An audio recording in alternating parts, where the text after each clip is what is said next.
Welcome back to the Healing Voice Podcast. My name is Lance Howard, and I'd like to welcome you to Season 10, Episode 2, titled The One with Living Water. Another biblical story about the search for peace and security being the driving force in decision-making, and how what the soul is looking for is found within. The One with Living Water is from John chapter 4, verses 3 through 26. And before I begin reading the THV translation that I have worked on, I would like to send this reminder to you that the Bible is an amazing book full of multi-dimensional wisdom. It is not a religious book. What I mean by that is religion only thinks within this three-dimensional experience, but the subject matter and the topics that are found within the Bible are speaking of multi-dimensional experiences or realities, like the word love. Love is a multi-dimensional experience. It's not only something I experience between myself and another person. It's something I also experience between myself, and it's something me and myself, and it's something I also experience between myself and a larger group of people. I can have a sense of love that covers the entire world, and that is a different experience than the experience of love between me and myself and me and another person. So in this sense, love is a multi-dimensional experience. And if we only see love with a religious perspective or some kind of religious definition, then we are actually missing the entirety of the truth of love. Now, the etymology of the word religion comes from circa 1200, and it means a state of life bound by monastic vows. Also, action or conduct indicating a belief in a divine power and reverence for and desire to please it. Okay, so let's also look at the word monastic, since it said religion is a state of life bound by monastic vows. So monastic, as an adjective, is pertaining to or characteristic of a religious recluse.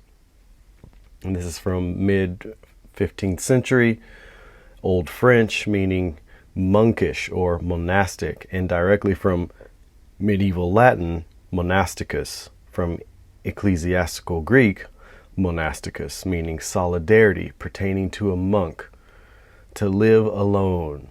So we immediately see that the word religion is related to being a monk, living in recluse, separating yourself from, I guess, the goings-on of the world. What I'm trying to draw out here is that the Bible, as a collection of ancient wisdom books, it can be viewed from a religious viewpoint, just like it can be viewed from any point. Meaning, if the Bible is the center of our attention, you and I may be walking around that book from different perspectives. That's totally fine. But is the point of the book to be religious or to participate in religion? I'm saying that is not the point of the book. The book tells the human story, and the human story predates religion. The human story predates monastic lifestyle. There is ancient wisdom of multi-dimensional character and virtue in the Bible. And there are many other collections of books that are like it, that also have the same quality of multi-dimensional wisdom within them. With that being said, this is John chapter 4. It says, he left Yehuda. Now, who is he? He is the man that in the West we now call Jesus, but in Hebrew his name would have been something like Yeshua or Yahshua or Yeshaya. So he left Yehuda. Yehuda means Judah. Judah is the place of praise. It means the place of praise, thanks, and celebration. And he departed once more into Galilee, which means the heathen circuit or district or region, rolling or turning. All of this is valuable information. He left Judah, the place of praise, thanks, and celebration, and went into Galilee, the heathen circuit, district, or region, rolling or turning. So he went from one type of experience to a very different type of experience, going from Judah to Galilee. And he needed to go through Shamron, which in English we say Samaria. Shamron is the place of watching, guarding, and protecting, attending to, taking heed to self, keeping oneself, looking narrowly to observe, preserve, regard, reserve, save, and lay wait for oneself. Then, verse 5, he came to a city of Shamron called Shechem, which in English we say Sychar. Shechem or Sychar means the influence of an intoxicating drink. And this city is near the territory that Jacob, meaning the restrainer, the layer of snares, the circumventing defrauder who has swelled out, whose name indicates the transformation of the ego and false identity. Okay, he came to the territory that Jacob gave to his son Joseph. Okay, in English we say Joseph, meaning Joseph means let him add or augment, increase, proceed, prolong, be, stronger, or yield. Verse 6. Moreover, Jacob's supply source, Jacob, by the way, in Hebrew is Yaakov. So, moreover, Yaakov's or Jacob's supply source and fountain of water was there. Okay, today we call that supply source and fountain of water, we say well, a well. Yeshaya then, being fatigued from travel, sat down on the source fountain, or the well. It was around the 6th part of the day. A woman from Shamron came to draw water, and Yeshaya said to her, "Give me water to drink," because his students had gone into the city to purchase nourishment, right? The students who would normally give him some water weren't available.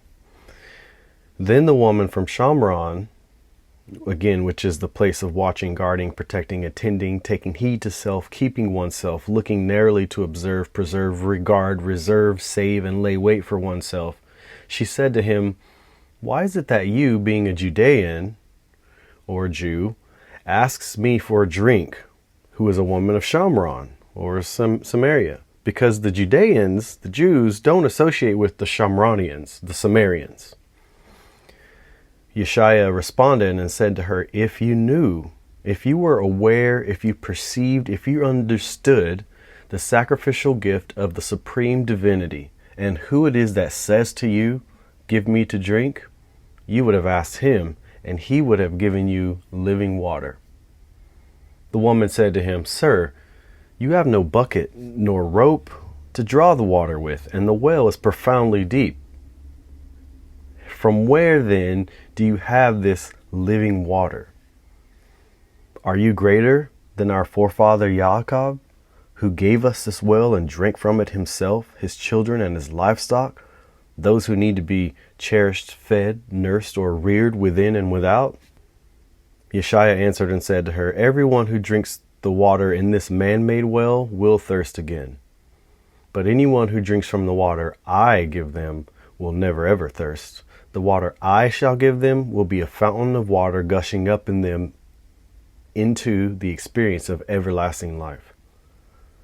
The woman said to him, "Sir, give me this water, so that I will not thirst nor come here to draw water." And he said to her, "Go, call your husband and come back." The woman answered, "I don't have a husband." Yeshaya answered her, "You've spoken honestly. I don't have a husband. Because you have had 5 husbands, and the one you have now is not your husband. That you said truly." The woman said, "Sir, I sense that you are one who speaks by divine inspiration, divine will, insight, and inspiration," meaning a prophet. Verse 20, our forefathers reverently paid homage, reverence, and adoration on this mountain, but you say that the place to pay homage, reverence, and adoration is in Yerushalayim, which today we say Jerusalem, which means the establishment and flow of peace.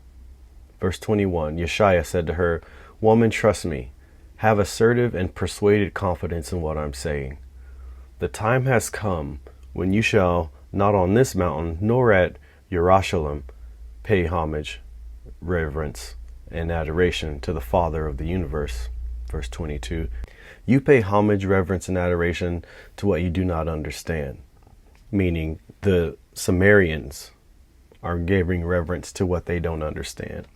But he says we understand, meaning the Judeans, we understand to what we pay homage and reverence and adoration, because Yasha, and the word Yasha is the word salvation in English. Yasha, true fortune, true happiness, true stability, prosperity, strength, guidance, morale, and physical safety, delivery, health, freedom, preservation, safety, victory, aid, relief, and rescue is through or from out of the Judeans.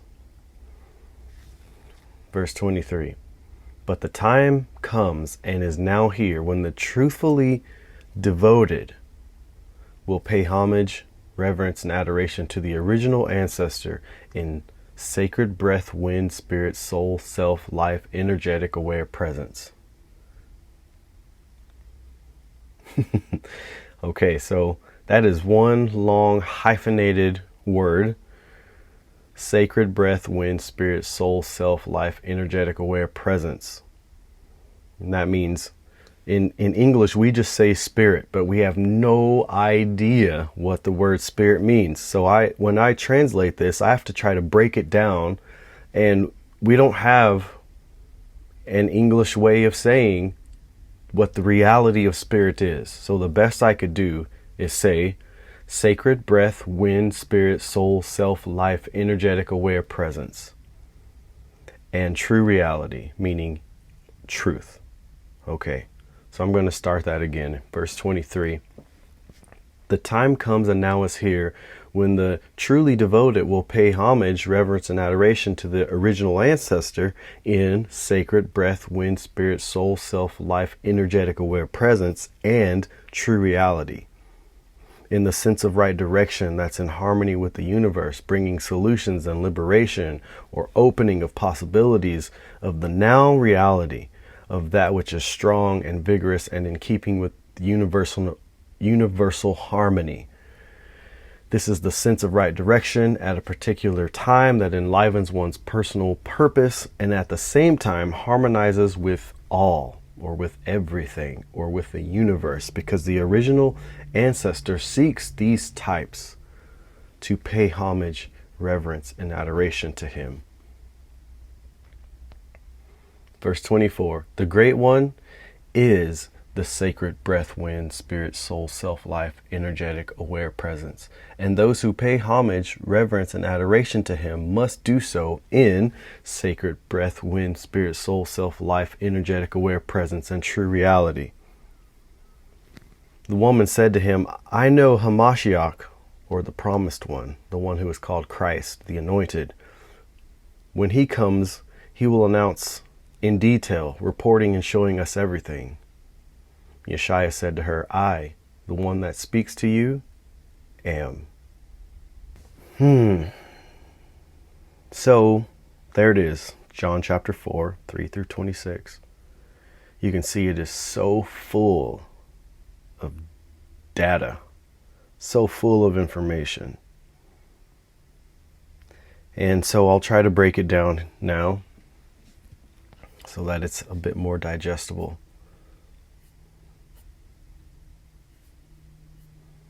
I'm going to go back to verse 7. The woman from Shamron, she came to draw water, and Yeshaya said to her, give me water to drink. And gosh, what an amazing passage. I'm trying to just catch my breath here and slow down a bit. so I can try to piece this together. So the woman from Shamron, that's the place of watching, guarding, and protecting, attending to, taking heed to self, keeping oneself, looking narrowly to observe, preserve, regard, reserve, save, and lay wait for oneself. Okay, how do I know that? I'm saying that is the definition of the word Shamron, and in English we say Samaria. On one hand, her ego is watching, guarding, and protecting, attending to, taking heed, and keeping things predictable and safe. Do you see? This is what Shamron is meaning for this woman. This is what the word Samaria is meaning for the condition of this woman's life. This meeting with Yeshaya will awaken her senses to the inner call to look narrowly, to observe, to preserve, to regard, to reserve, to save, and lay wait for the self, the true self. All right, so there's the dichotomy. This woman has been living according to the watchfulness and the guarding and protecting and taking heed and keeping things predictable and safe according to her ego. But now she's come to a crossroads. At this well, she's met Yeshaya. And this is going to awaken something new, an inner call to look and observe and preserve and save and to wait, but from within herself. She's going to wait for her true self. She's going to wait for the true self. She's going to stop looking outwardly for water and for men, apparently. And she's going to learn that the secret is within her.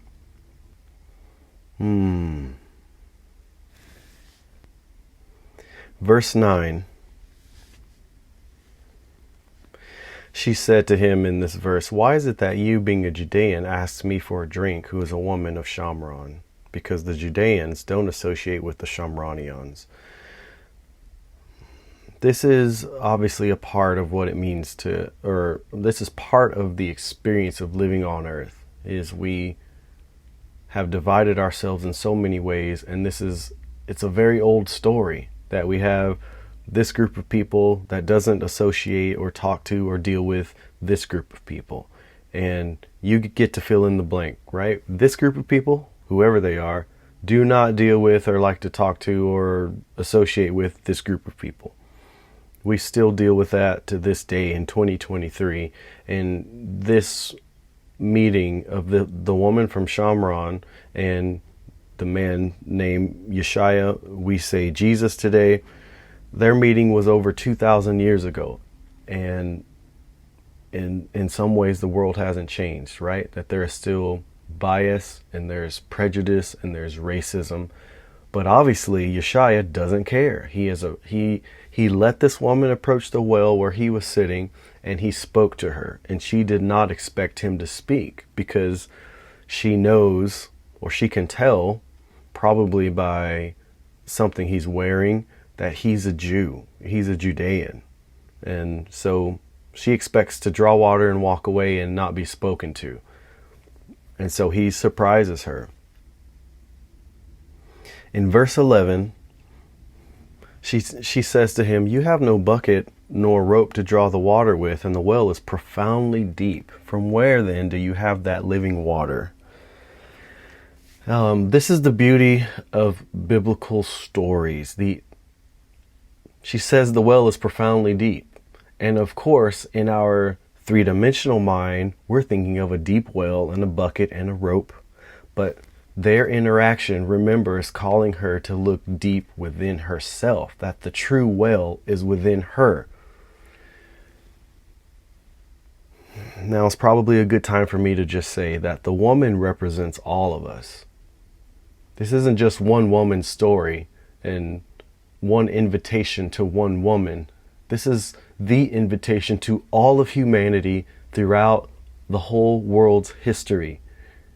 You are going to the well to get water, thinking you will find satisfaction, and that as long as you have your rope and your bucket, you can draw water. So you think you have the power to draw water that will bring satisfaction because you have the will and a rope and a bucket. But the sacred nature of this life is this: you are the profoundly deep well. Now, prideful, arrogant human, do you have the wherewithal to find the inner rope, the spiritual rope, and the spiritual bucket to draw from the deep well that is within you, where the living water exists and you will never thirst again? That is what is being offered here to her and to everyone. What is this living water that I won't have to thirst, right? That's her question. This is our question. Does it mean I literally will not have to physically thirst? No, it's not saying that. It's saying you will not have to spiritually thirst, and that drives all of your decision making. Your spiritual thirst is what drives you to seek satisfaction and fulfillment outside of you. Your spiritual, you being parched spiritually is what drives you to look outside of yourself. This woman has sought security and love and acceptance through men. She's had 5 husbands, and the man she's with now isn't her husband. Her spiritual depravity has left her parched, and she looks outside of herself for the answer. But the well is profoundly deep. And that true well is within. If she draws water from the well within, she will find satisfaction, and she won't have to look for anything or anyone else to fill her up, to satisfy her, to fulfill her. That's why in verse 13, Yeshaya says, everyone who drinks the water in this man-made well will thirst again. But anyone who drinks from the water I give them will never, ever thirst. The water I shall give them will be a fountain of water gushing up in them into the experience of everlasting life. All right, so this is where religion fails us.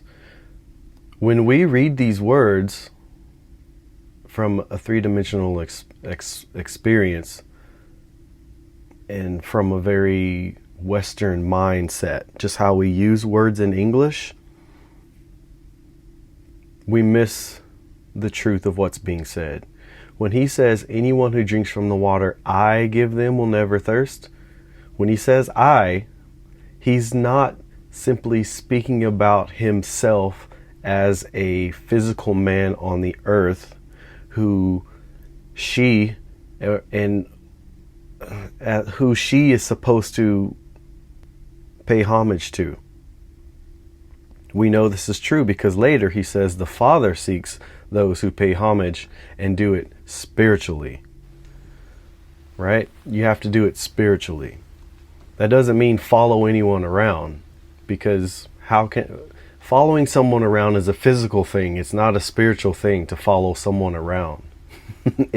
I mean it literally. If I'm going to follow someone, if I'm going to put one foot in front of the other to follow someone, I'm doing something physically. And again, I find myself in the same trap of seeking satisfaction through someone else.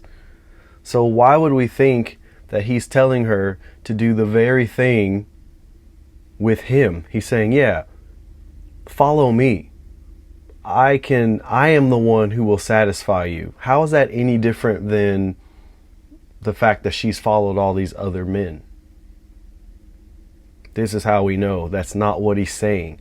When he says, anyone who drinks from the water I give them will never thirst, he's talking about the great I am, the name of the one true self, which was given to Moses back in the book of Exodus, chapter 3. Moses asked God, what is your name? And God said, I am that I am. I am is the name of the one true self. And I am means conscious awareness, the one true self. So another way of saying verse 14 is, anyone who drinks from the water that conscious awareness gives them will never ever thirst. And conscious awareness is I. It is him because he is consciously aware. It is me because I am consciously aware. It is you because you are consciously aware. And though it appears to be separate, it is still only the one true self. It is in all of us. It is the deep well within every single one of us. It is only one well. It is one, but it appears to be separate in many. Whoever drinks from the water that I give them, that the great I am gives them, will never thirst. The water that I give them, the water that the great I am gives them, will be a fountain of water gushing up in them into the experience of everlasting life. You see, there it is. It plainly says that this water is in you. This living water is in you. So the I is giving you water from within you. That means the I must also be within you. The great I am must be within you for this well to be in you and for this water to gush up in you into the experience of everlasting life. And so she asks in verse 15, give me this water so I won't ever have to thirst and come here to draw water again, right? So she's kind of missing the point because she still thinks it's about literal water. But that's why he says, go and call your husband. And she says, I don't have a husband. And then he reveals a secret that she doesn't think he knows. He said, you've had 5 husbands and the one you are now with is not your husband. That tells her, and she says, I sense that you are one who speaks by divine inspiration, divine will, insight, and inspiration. You must be a prophet, right? Now it's obvious to her that this man is not just speaking about regular water. He has much more to give. He has insight to share. He has divine inspiration to give. And that's why she asks about where we should be worshiping. So she's so stuck in the world. She's so stuck in the ego of this world. Now she has to say, our fathers used to worship on this mountain. But the way I translated it was, our fathers paid homage, reverence, and adoration on this mountain. Our fathers, meaning the Sumerians or the Shamranians. Then she says, but you, the Judeans, or the Jews, you say that the place to pay homage, reverence, and adoration is in Jerusalem. And he says to her, woman, trust me. Trust what I'm saying with full confidence. The time has come when you will not have to worship on this mountain or in Jerusalem. The time is coming and now is when those who are truly devoted will worship the Father in spirit and in truth. And the way I translated that was, the time comes and is now here when the truthfully devoted will pay homage, reverence, and adoration to the original ancestor in sacred breath, wind, spirit, soul, self, life, energetic, aware presence, and true reality. Do you understand that? It means they will pay pure adoration and give reverence to the Father of the universe with every breath and thought and step and amount of energy and awareness and their very life and presence.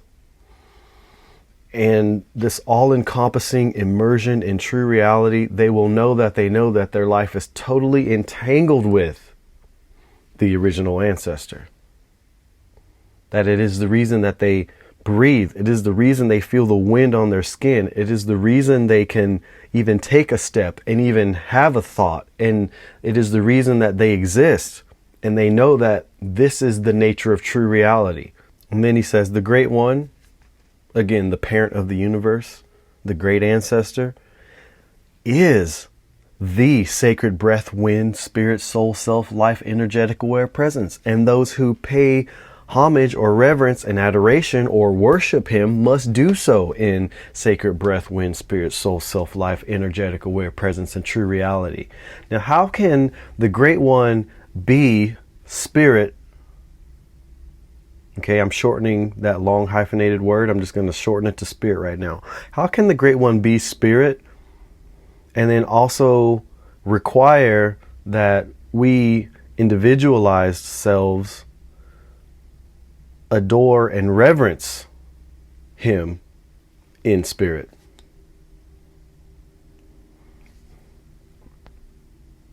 The point I'm trying to make here is that there's only one spirit.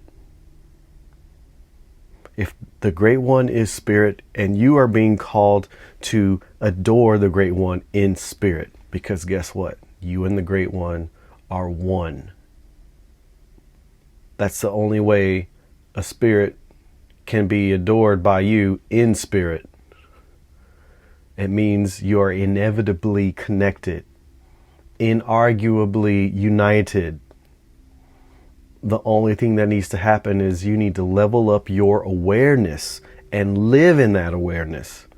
And then you are automatically paying homage, automatically reverencing, automatically giving adoration and worship to spirit, because you realize the connection, the adoration. It is the sense that we are one. My life is entangled with the Great One. My life is not separate from the Great One. The Great One is life. So if I am alive, then I must be completely immersed and swimming in the reality of the Great One. We are not separate.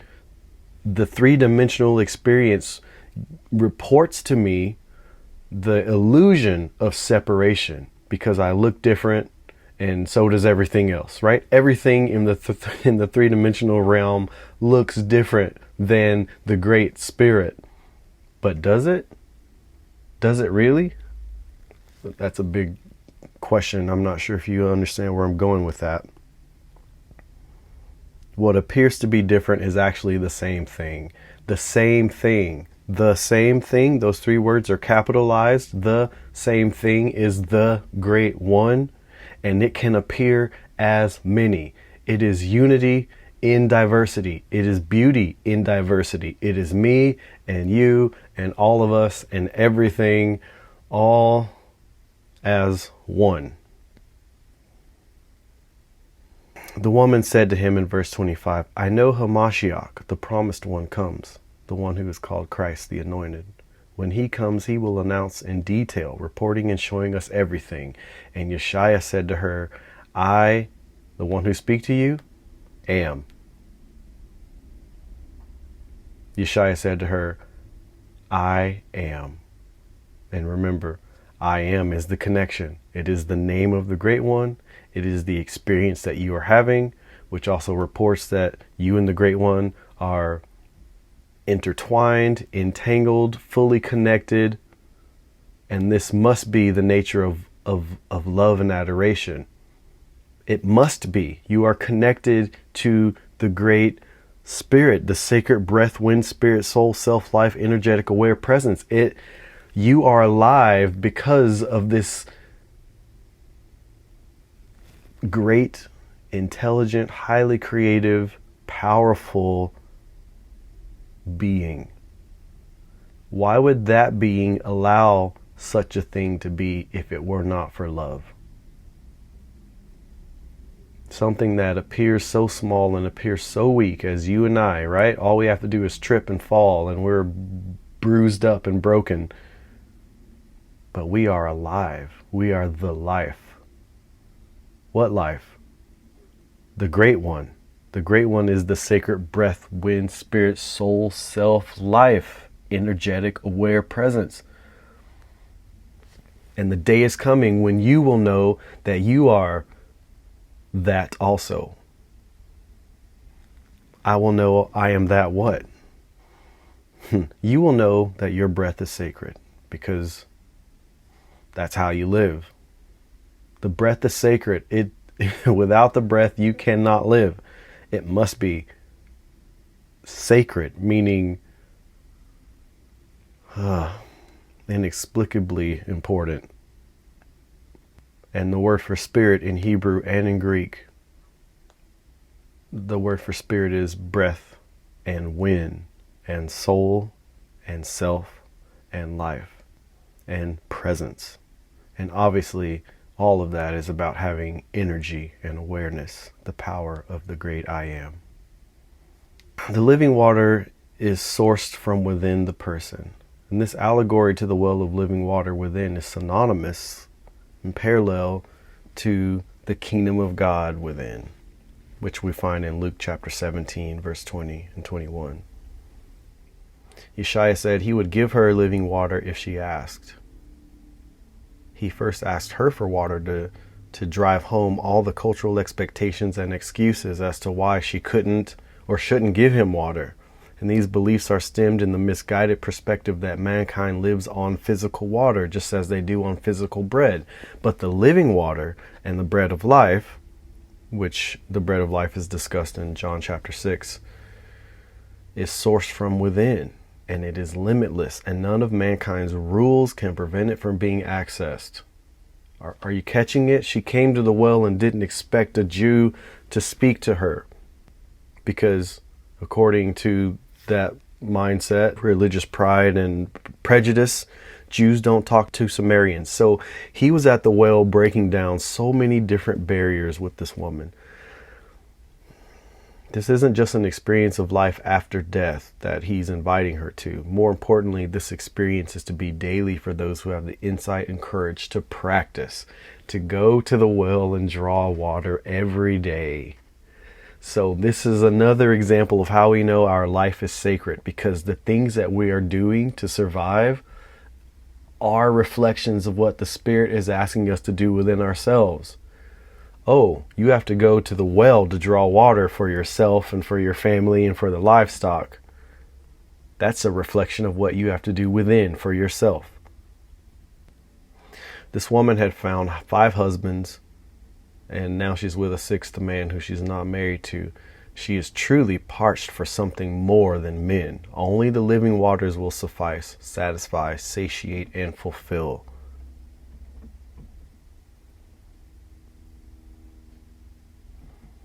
So the promised one, the Christ, the anointed one, in Hebrew, that's Hamashiach. He was present in physical form with her, and what an experience. Did she really understand? Eventually in their conversation, did it dawn on her who he was? You know, right at the end, he said, I am he. I am the one who is speaking to you. I am the anointed one. I am talking to you right now. I wonder if she really understood. And maybe on some level she did, but in the next chapter, she goes into town and tells everyone that she's met a man who's told her everything she's ever done.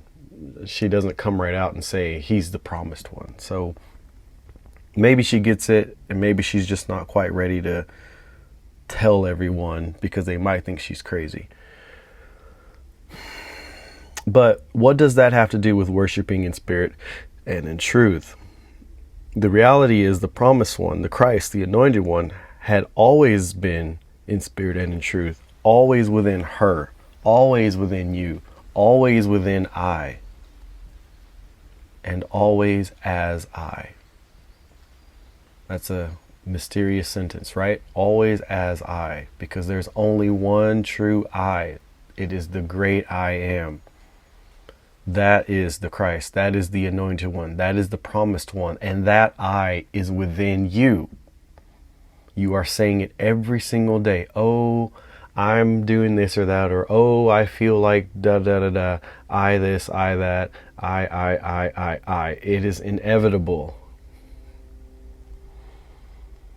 He says, I that speak to you am he. That is just another of many I am statements. I am he. No other than I am, the one and same, one and only, great I am, the archetype and the blueprint in and within every son and daughter of Adam, in all of mankind, those created in the image as the reflection or physical and mental representation of the great I am. That is you. That is me. That is all of us. That is your neighbor. That is the person that you hate. That is the person that you try to avoid. And it's also the person that you adore seeing. The great I am is in all of them. The well of living water is within every single one of them. Don't forget, the reality is the promised one, the Christ, the anointed one, had always been in spirit and truth, always within her and you and I. The one with living water is within you. That means the one with living water is you. But the world has never told you. You don't even believe in yourself. I'm saying this, and these scriptures are saying it, and the Bible says this over and over and over again in so many different stories. You are the one. It is within you. The kingdom of God is within you. The secret place is within you. The city of God is within you. It is within you. Stop. It's just time to stop believing that we are so small. It's time to stop believing that we're nothing, and that we're at the realm of all these other things and all these other people, and we're always trying to make other people happy and please other people, and there are these narratives that we live by because our family operates a certain way and our world seems to operate a certain way, and our community, our church, our workplace, everyone acts a certain way, and they're expecting me to be the same way. And if if I'm too confident, that maybe they'll think I'm arrogant, or there are so many reasons to avoid this truth of who you really are. I wrote this book called The Identity Process, getting to answer the questions, who am I and what am I here to do?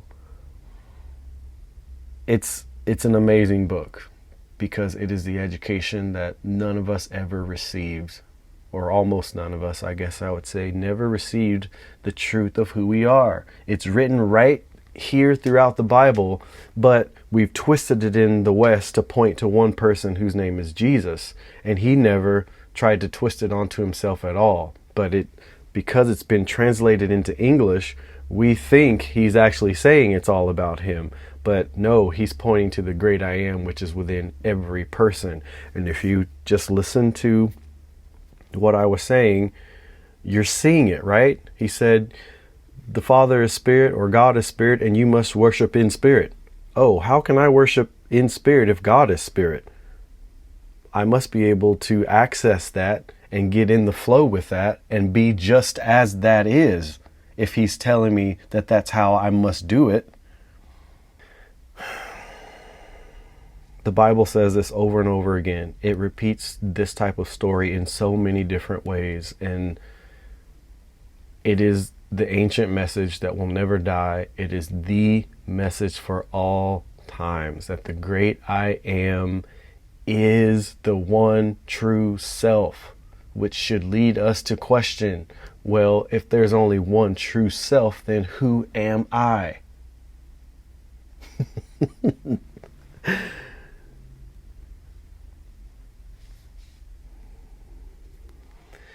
That's the end of this episode, the one with living water. You can find this translation and the whole library of them are available on the website.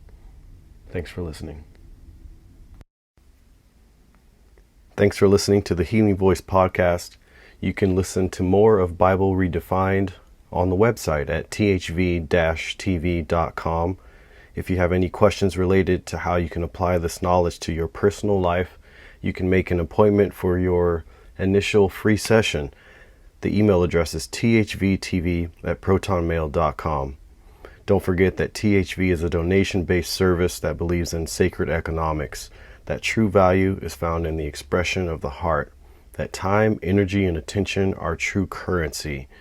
What price can we put on that which encourages, motivates, and inspires our hearts? So, if you'd like to make a donation, you can find the link in the description. Thanks for listening. Tell someone about THV today.